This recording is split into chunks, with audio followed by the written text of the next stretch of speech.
Hey! Bienvenue dans cette nouvelle vidéo YouTube, moi c'est Laura. Moi c'est Louis. Et c'est enfin le retour de Koh-Lanta. Voilà, on attendait depuis plus de 2 semaines. J'espère qu'ils vont pas nous faire le coup toutes les 2 semaines, donc 2 semaines, parce que sinon, mois de mars, on y est toujours. Je ne sais pas vous, mais moi j'avais l'impression que ça faisait des mois qu'on n'avait plus vu Koh-Lanta. Même si ça faisait que 2 semaines, c'est comme si je redécouvrais le tout. Mais non, enfin c'est de retour. Et on est parti ici pour une nouvelle review, un nouvel épisode pour analyser, vous dire ce qui s'est passé et dire notre avis également. Mais avant de commencer, tu n'oublies surtout pas de t'abonner, d'activer la petite cloche, de lâcher un petit like et déjà de commenter cette vidéo. Ok, tout est fait, vous êtes prêts? C'est parti!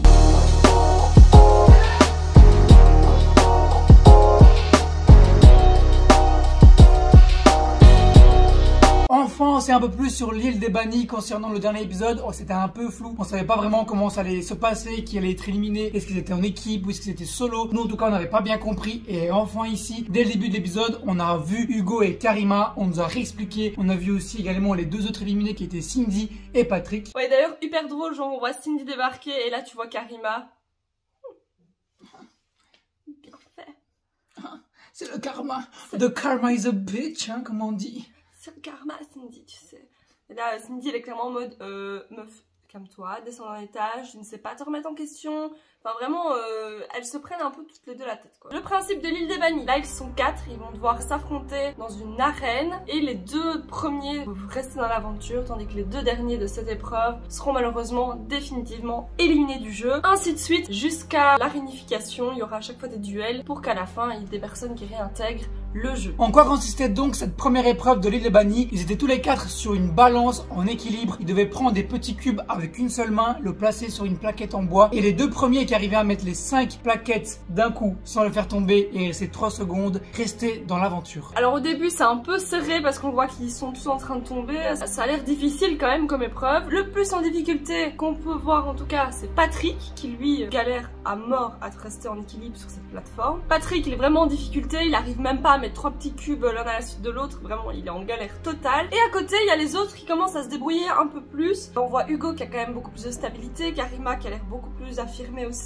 Cindy qui patauge encore un peu mais qui arrive. Au final, le premier à réussir cette épreuve, c'est Hugo. Donc Hugo reste dans cette aventure. La deuxième personne qui a été qualifiée, ça a été très serré. C'était un combat entre Cindy et Karima. Cindy allait mettre le 5e cube, mais malheureusement, elle a un peu basculé et elle a tout fait tomber. Karima a profité de l'occasion et elle a réussi à mettre les 5 cubes. Et c'est donc Karima et Hugo qui restent dans l'aventure. Et au final, pour moi, sans surprise, je savais clairement que ça allait être les 2, peu importe les épreuves, parce que je trouve qu'ils sont très forts tous les 2. C'est vrai qu'on s'était dit ça dès le départ, que ça allait être Karima et Hugo qui allaient rester. Maintenant que les 2 équipes sont faites, donc il n'y a qu'un seul éliminé par semaine, on suppose que pour la suite de l'aventure, il y aura qu'un seul gagnant de l'île des bannis et des challenges de l'île des bannis. Donc potentiellement 2 éliminés définitivement la semaine prochaine. Et après cette semaine-ci, ça va rester normal, ça sera toujours 1 contre 1, je suppose, ça sera beaucoup mieux. Pour la personne qui reste toute seule, imaginons que Hugo, il reste seul du début à la fin, le mental, ça doit être un truc de malade, hein. Il reste seul tout le temps, et puis une fois tous les 3 jours, il y a quelqu'un qui vient et qui l'affronte, mais c'est chaud, hein. Ouais, ça doit vraiment être dur. Par contre, je ne sais pas si vous avez remarqué ici, on va parler un peu de spoil, donc si vous voulez pas écouter ce qu'on va dire, sautez un peu la vidéo. On va surtout parler des images qu'on voit au début d'épisode. On peut clairement se faire spoil parce que moi personnellement, j'ai vu Claude et Sam sur les paresseux, donc ce qui veut dire qu'ils ne seront pas éliminés dans l'épreuve qu'on voit maintenant parce qu'on les voit faire le paresseux. J'ai également vu Hugo qui a une barre beaucoup plus poussée qu'aujourd'hui, donc ça veut dire qu'Hugo ne se fera pas éliminer, donc je savais clairement qu'il allait pas se faire éliminer, donc c'était vraiment un gros spoil que la production a mis en avant avec ces images là, donc je ne sais pas ce que vous en pensez, mais moi ça me déçoit et au final il n'y a pas vraiment de suspense quoi. Dites-moi ici dans les commentaires ce que vous en pensez de ces images avant épisode qui nous résument un peu et qui nous dit limite tout ce qu'il y a. Bientôt on verra qui sera sur les poteaux quoi. On arrive sur le camp des filles et là il y a Kumba qui réunit tout le monde en mode grosse réunion, genre les filles on est des sœurs, on est comme ça, on ne vote jamais l'une contre l'autre. Même si on est séparés, on ne va jamais l'une contre l'autre. Le but c'est d'arriver à l'orientation avec 5 filles. Elle a dit le carré final cette année-ci c'est 5 femmes. Et s'il faut que je vote contre Claude pour y arriver, je le ferai. Chaque épisode, c'est combat avec son même discours, 5 filles, 5 filles. Est-ce que là, c'est un Koh-Lanta fille contre garçon ou c'est un Koh-Lanta la légende avec toutes les légendes? Là, il faut se poser la question, combat. Parce que je suis désolé, je comprends bien que tu veux que les filles elles aillent plus loin. Mais bon, là, à un moment donné, c'est chiant à chaque épisode de faire un combat, oui, les filles, les garçons. Si on met le contraire, on met les garçons qui disent la même chose. Oui, on veut 5 garçons, c'est les 5 garçons et tout. Je suis sûr, ils se font insulter partout sur les réseaux. Je me souviens, l'année dernière, lors de l'épisode avec les âmes secrètes, il y avait des garçons qui voulaient justement éliminer les filles pour rester soudés aux garçons. Ils se sont fait insulter sur les réseaux. Et ici, c'est la même chose, sauf que c'est des filles. Je comprends pas, franchement. On a l'impression que les filles, elles veulent absolument prouver qu'elles sont aptes à être là, qu'elles sont fortes. Mais les filles, vous n'avez rien à prouver. Vous êtes déjà fortes. Les 3 dernières saisons, c'est qui a gagné? C'est 3 filles. Donc il y a rien à prouver, franchement. Moi je sais par les saisons que j'ai déjà regardées que généralement les stratégies de début d'aventure comme ça tient jamais. Ça tient pas parce qu'il y a toujours un maillon faible et c'est ce maillon faible qui va faire chavirer toute leur stratégie et qui par la suite c'est ce maillon faible qui aura plus de chances d'aller en finale. Ça c'est sûr à 100%. Toujours comme ça. Et le maillon faible cette année-ci bah, c'est Alexandra puisque Alexandra est comme ça avec Loïc et elle dit c'est hors de question. Genre no way je voterai jamais de la vie contre Loïc. Elle a bien raison. Ouais, déjà elle a bien raison, mais c'est peut-être ça qui la fera rester dans le jeu. Peut-être pas, on attend de voir la suite, mais elle a l'air contre la stratégie des filles quand même. Ça me fait rappeler Maud en 2012, lors des retours des héros. C'était les jaunes contre les rouges, donc il y avait Freddy, etc. Et cette Maud, c'était la seule qui a refusé de faire partie de l'équipe jaune. Et au final, tous les jaunes ont été éliminés. Et Maud, la seule qui a voulu trahir, est arrivée sous les poteaux. Donc, c'est un peu la même chose. Exactement. D'ailleurs, peut-être que si Claude avait choisi Maud en finale, il aurait gagné cette saison de Koh-Lanta. Sûrement qu'il aurait gagné. Mais Claude aime bien le défi, veut avoir une belle affiche, ben t'as perdu. Les aventuriers reçoivent une bouteille dans laquelle il est inscrit qu'ils doivent faire leur sac, quitter le camp et aller sur le lieu de l'épreuve. Là, Denis annonce la couleur. C'est la première épreuve de confort. Elle va démarrer maintenant, mais elle va se faire en équipe. Et les équipes, c'est chaque aventurier eux-mêmes qui la constituent. Au tout début, moi j'ai rien compris de ce que Denis l'avait dit. Il a commencé à expliquer, j'étais là. Bon attends, si A plus B on multiplie par ça, il faudra faire l'équipe avec celui-ci, il sera rouge, puis lui jaune, prendre un flambeau, donner à celui-là, crier son nom, arriver, prendre la torche, l'allumer, j'étais là, attends, 2 secondes, attends, j'ai dû... Est-ce que vous avez compris ce qu'il vient de dire? Non. C'est exactement ce que moi j'ai ressenti quand Denis l'a expliqué, j'étais attends. Et après que j'ai compris, au final c'est simple, mais ouais. Sur le coup il explique super vite et attends. Donc le principe de l'épreuve pour constituer les équipes, les 2 dernières personnes qui ont gagné l'épreuve d'immunité, donc c'est-à-dire Clémence et Loïc, vont démarrer. Ils démarrent, ils font un petit parcours, donc ils doivent passer un truc de corde, elles passent en dessous d'une palissade, enfin voilà, un petit parcours. Et c'est d'abord ils choisissent une femme, ensuite ils choisissent un homme, ensuite ils choisissent une femme, ainsi de suite, vous avez compris. Clémence part, Loïc part, Loïc il prend Alexandra, il revient avec son flambeau. C'est Alexandra qui part, elle choisit un garçon. Là, elle a choisi un garçon, elle repart, c'est ce garçon-là qui revient. Et ainsi de suite jusqu'à temps qu'il n'y ait plus de flambeau. Et c'est ainsi que les équipes rouges et les équipes jaunes sont constituées. Pour résumer le tout, chaque personne a le droit de choisir quelqu'un et c'est à chacun son tour qu'on dit leur prénom, simplement. Et une fois que l'équipe elle est complète, directement ils partent pour l'épreuve de confort, la mythique, la très connue, l'épreuve du flambeau où ils doivent ramener le flambeau à flamme, faire le petit parcours tous ensemble et puis la première équipe qui allume la torche, le flambeau, a gagné l'épreuve. Les jaunes sont partis avec une légère avance sur les rouges, ça a été un petit peu serré au départ. Bon au final c'est les jaunes qui remportent cette épreuve parce que Maxime est hyper doué pour genre lancer au lasso apparemment, on découvre, voilà. Maxime aide à faire gagner son équipe et donc les jaunes remportent le kit de pêche. Je ne sais pas ce que vous en pensez des équipes, si vous préférez plus team rouge ou team jaune, dites-nous ici dans les commentaires si vous êtes plus team jaune.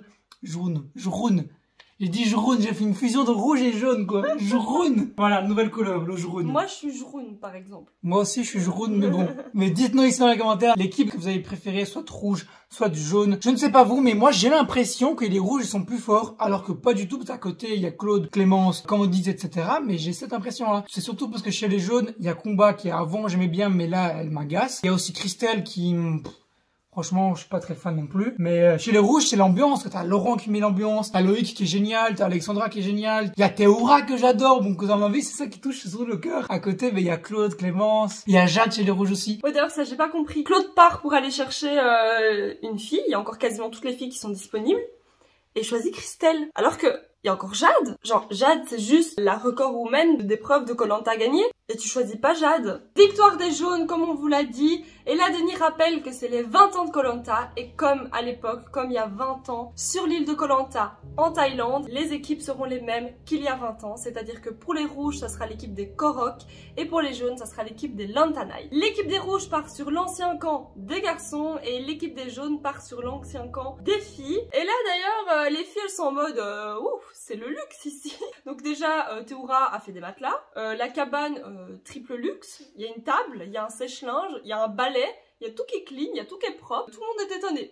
Rien qu'à table, ça doit être tellement incroyable pour eux d'avoir un endroit rien que pour couper le poisson, faire à manger. C'est un truc de ouf. Oh. Les matelas, là, franchement, si un jour je vais à Koh Lanta, il faut que j'apprenne à le faire parce que ça a l'air tellement confortable. Ouais. Pour vous dire tellement l'ambiance, elle est sympa, elle est cool chez les rouges. Regardez-moi cette image de Théoura et Laurent qui sont limite en vacances, qui vivent leur meilleure vie. On dirait que c'est la Fashion Week en Polynésie. Et ils sont tous les deux super bien, avec leurs lunettes super stylées, avec le chapeau de Théoura qu'il a créé lui-même. On voit Loïc qui va parler à Alexandra, qui est très content d'avoir Alexandra avec lui. Elle, bien sûr, dès qu'elle a vu que Loïc l'avait choisi, on a vu son sourire, elle faisait l'épreuve en souriant. Ouais. Elle était vraiment heureuse parce qu'elle était soulagée, elle avait plus cette pression de rester avec combat, de faire ses stratégies filles. Et elle pouvait enfin rester avec son binôme qui était très fort. Je vous rappelle qu'ils sont arrivés tous les deux sur les poteaux. Laurent aussi, il voit que c'est bien d'avoir Alexandra avec Loïc. Ça veut dire qu'il peut potentiellement avoir les filles avec lui. Donc niveau stratégie, ça avance pas mal. Comme on a dit, je pense qu'Alexandra, elle va tout faire changer, tout faire basculer. Et après la Fashion Week, on a Théoura qui nous fait un petit resto comme ça. Le gars nous pêche un poulpe à main nue. Ok, le gars nous pêche un poulpe, il le met en petite brochette, il nous fait une petite rôtisserie avec un poulpe. Et donc ils sont tous en train de le manger et apparemment c'est délicieux d'après eux. Théoura, il nous fait des matelas, il nous fait une table, il nous fait des vêtements. Et en plus de ça, il sait nous faire une petite rôtisserie de poulpe. Et pour terminer le tout, il faut une petite excursion de nuit pour chasser les crabes. On a vu Théoura qui arrive, qui réveille tout le monde. Il faut bon les gars, je vais vous montrer l'île, je vais vous montrer comment chasser des crabes ici. On est chez moi, venez. Et tous les rouges sont partis en excursion, donc l'ambiance idéale et ils ont mangé de nuit. Franchement, c'est ouf là-bas, ils sont trop bien, ils sont en vacances entre amis quoi. Théoura, il est juste hyper gentil, il aide tout le monde. Bah, comme on a dit, il apporte à manger, il fait tout sur place, sur le camp. Et là, la seule chose à laquelle je pense, je me dis non. Ne l'éliminez pas s'il vous plaît. Parce qu'on en a marre de voir Théoura se faire éliminer, tout ça parce qu'il est trop gentil.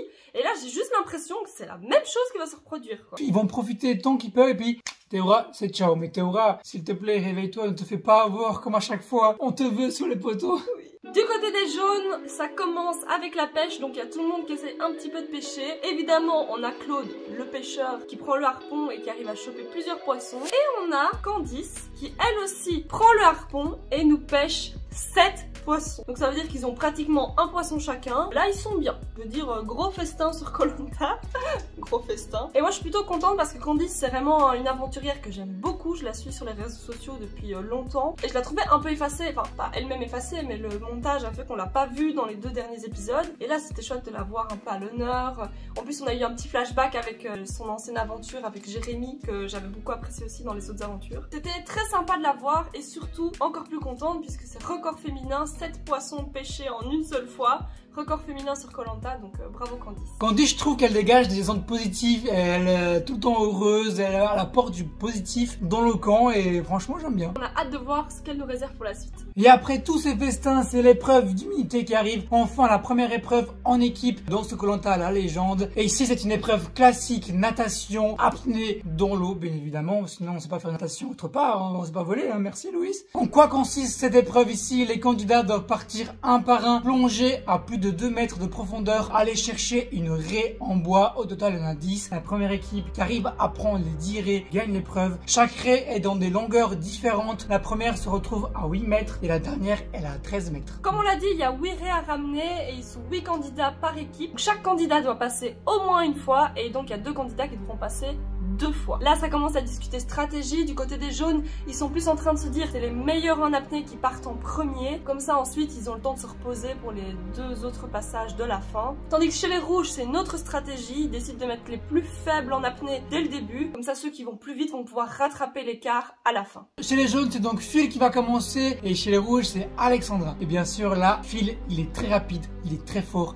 Il prend une avance déjà pas mal dès la première course et on voit les jaunes tout au long qui prend prend une belle avance parce qu'il y a Claude qui suit et on a vu qu'Alexandra était un peu plus lente. Les jaunes ont une grosse avance sur les rouges. Vient alors le moment de Sam pour les jaunes et Théora pour les rouges. Et là, Théora rattrape l'avance. L'écart creusé est rattrapé totalement par Théora. Maintenant, les jaunes et les rouges sont au même pied d'égalité. Sauf que le souci, c'est qu'ils sont au même pied d'égalité. Mais je rappelle que la stratégie des jaunes, c'était de mettre les plus faibles à la fin et les rouges de mettre les plus forts à la fin. Donc, vu qu'ils sont tous les deux maintenant au même stade et que les rouges ont les plus forts, ça commence à se resserrer de plus en plus. Dès que Théora il a fini, qu'il a rattrapé Sam, c'est Laurent qui saute et qui y va. Et Laurent, franchement, c'est un sous-marin le gars. Il va, il plonge, il va super loin. Dès qu'il a attrapé l'arrêt, normalement tous les autres candidats ils ont fait quoi? Ils sont remontés à la surface pour revenir parce qu'ils sont morts. Laurent non, il a tout fait en apnée quasi. Il a attrapé l'arrêt et il est revenu. Il a gagné un avantage de malade et ce qui a permis aux rouges d'être vraiment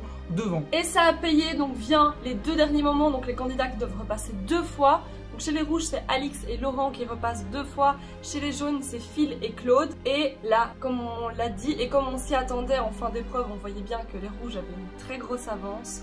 C'est les rouges qui remportent cette première épreuve d'immunité. Et c'est les jaunes qui vont se retrouver au conseil et qui vont devoir se retrouver à éliminer un des aventuriers. Juste avant de commencer l'épreuve d'immunité, Denis demande aux candidats s'ils ont un cri de guerre, voilà, un cri d'équipe. Donc les jaunes, ils nous font un truc un peu plus classique, la main au milieu, ils crient quelque chose, on est fort, ouh, hurrah. C'était vraiment hurrah, mais vraiment... Voilà. Et à côté, l'équipe des rouges qui nous font le coq. Donc qui font les ailes et qui battent des ailes en mode...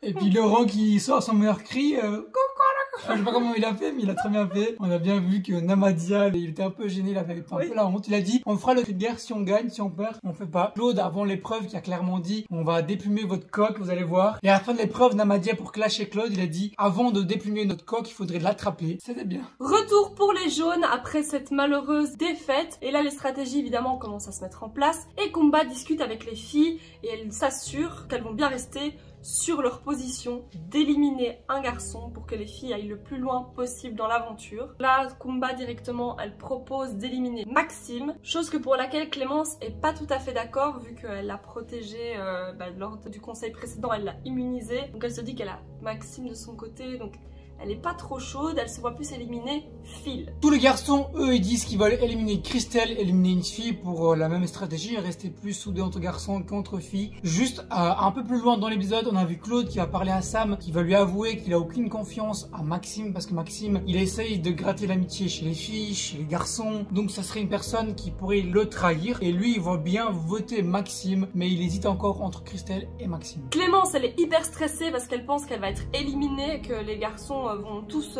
voter contre elle, etc. Alors que pas du tout, les garçons veulent voter contre Christelle. Soit, elle est tellement stressée qu'elle part chercher un collier d'immunité et elle tombe sur un collier. Pour elle, c'est peut-être une chance de rester encore plus longtemps dans l'aventure. Elle décide au départ d'en parler avec les filles. Au final, elle en parle seulement d'abord à Candice, puisque selon elle, elle a une dette envers elle d'une aventure précédente. Elle en parle avec Candice et Candice lui conseille de ne pas en parler aux autres filles, de le garder pour elle. Merci Candice pour ces belles paroles, parce qu'on n'oublie pas quand même que Christelle et Kumba ont essayé d'éliminer Clémence lors du conseil précédent. Kumba, je la vois très bien dire je vais voter les filles, mais dès que Claude ira lui parler, je vois mal Kumba éliminer Claude en tout cas. Ils sont tellement proches. Oui, aujourd'hui elle dit non, je ne voterai pas Claude, mais je suis sûr qu'un jour elle va trahir les filles aussi. Kumba, elle serait capable d'aller le plus loin possible, tu vois. Oui, ça m'étonnerait pas. Si elle se sent en danger, c'est le rêve de sa vie, Koh-Lanta. Personne, on lui en voudra pas, mais personne, d'office, il y a des gens qui trahissent, c'est comme ça, c'est voilà, c'est le jeu malheureusement. Et c'est enfin à l'arrivée du conseil, on va voir qui va être éliminé. Maxime ne se sent pas du tout en danger, selon lui c'est d'office Phil qui va être éliminé parce que Phil ne parle jamais, Phil est un peu plus discret. Et au final, mon gars, t'aurais dû te douter parce que tout le monde a voté contre Maxime, à part bien sûr Clémence qui lui avait dit qu'elle ne voterait pas contre lui. Et le reste, tout le monde a voté contre lui. Maxime, il est éliminé. Maxime sort du jeu, sort de l'aventure parce que les aventuriers n'ont pas confiance en lui. Ils le trouvent un peu pas assez téméraire sur les épreuves, sur le camp, pas assez actif. Voilà les raisons de son élimination. Mais comme vous le savez, il y a l'île des bannis et on a hâte de voir les fameux duels de lui contre Hugo, contre Karima, pour voir qui s'en sortira vainqueur. Mes pronostics pour la semaine prochaine, c'est Karima et Maxime qui vont se faire éliminer et Hugo qui va rester. Je sais pas pourquoi, je sens qu'Hugo il va aller genre à la réunification, il va réussir ce défi. Imaginez le premier éliminé, il arrive jusqu'au bout, ce serait quand même extraordinaire, franchement. Ouais. Moi je le vois bien. Dites-nous ici dans les commentaires si ça sera Maxime, Karima ou Hugo qui sera éliminé. En tout cas, la semaine prochaine, on découvrira tout ça, mais surtout la semaine prochaine, c'est la fameuse épreuve des paresseux. Ça, j'ai hâte de voir parce que c'est une épreuve qui repousse toutes les limites. Il y a plusieurs personnes qui seront sur cette épreuve, qui ont battu les records. Théora, Claude, Jade à l'époque, elle avait battu le record aussi féminin du nombre de temps sur cette épreuve. Vraiment hâte de découvrir ces candidats dans cette épreuve. Et on voit même Laurent dans les images qui dit « Bon Denis, c'est quand que ça devient difficile, tellement il a facile. » Je pense qu'il y a des records qui vont être battus lors de cet épisode-là. Imaginez juste Théora, Claude, Jade qui restent des heures là-bas. Sam aussi il est pas mal parce que Sam il avait battu Claude. Je pense que Claude l'avait laissé gagner lors de l'île de héros en 2020. Il y a quand même Sam qui pourrait être pas mal. Pour faire un petit retour sur Sam, je trouve que Sam il est trop effacé de l'aventure. Il suit trop Claude, il veut trop suivre les légendes, mais lui il fait rien quoi, il vit pas son aventure. Ouais, il se rend pas compte que lui aussi il est une légende en fin de compte. Mais bon, on verra si ça lui portera ses fruits plus tard. De toute façon, on sait bien, on se doute bien qu'il y aura encore des saisons anniversaires et qu'on se doute bien que Sam fera encore partie de ce genre de saison puisqu'il est adoré du public tout simplement. Mais d'ici là, on se retrouve la semaine prochaine. Merci d'avoir suivi cette vidéo. Mais surtout, n'oubliez pas de liker, de commenter, de partager et surtout de vous abonner. parce que c'est gratuit. Et surtout, n'oubliez pas de penser à vous.